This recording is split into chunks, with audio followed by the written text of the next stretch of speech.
Hello, we are beginning our study of Patricia Polacco. And the best way to get to know someone is often through their own words. That's why we're starting with this autobiography, Firetalking, by Patricia Polacco. And she starts like this.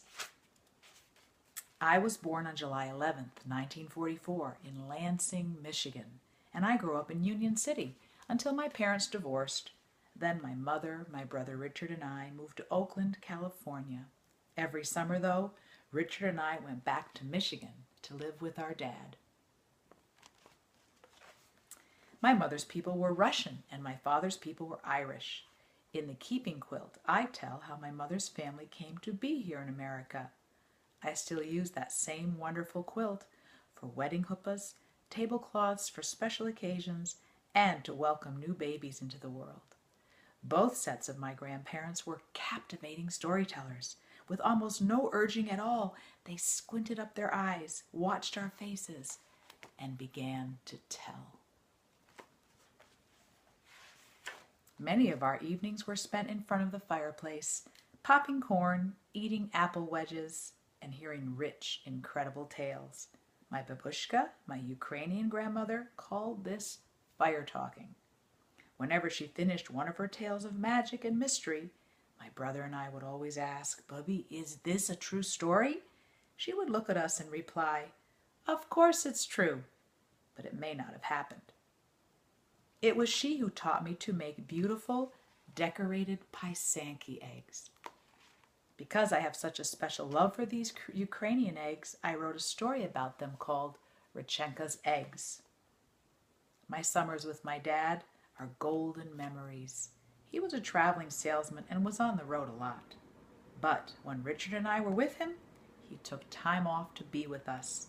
We went fishing, took long walks in the woods, and spent almost every other waking hour on horseback. He raced horses and took delight in teaching me their secret and noble ways. Our school year was spent here in Oakland with my mom. Her house was always filled with beautiful music and lovely things to look at and touch. She saw to it that I took ballet and studied art and drama. I loved it when she framed my drawings and hung them up in the house. In both Mom's house and at Dad's place, there was always a rocking chair just for me. I spent hours and hours just rocking and dreaming every day. I spent a lot of time in my imagination. It soothed the pain of not doing well in school. I had difficulty reading. Math was and still is almost impossible for me. I knew that inside I was very smart, but at school I felt stupid and slow. I had to work very hard to learn things. Now that I'm grown up, I realize that I process information differently than most people do. My brain scrambles the images that my eyes see. But once I got the hang of it, I went on in school. I even ended up graduating from college and getting my PhD in art history. I didn't start writing and illustrating children's books until I was 41 years old. Before that, I was busy being a wife and a mother and working for museums, restoring ancient icons.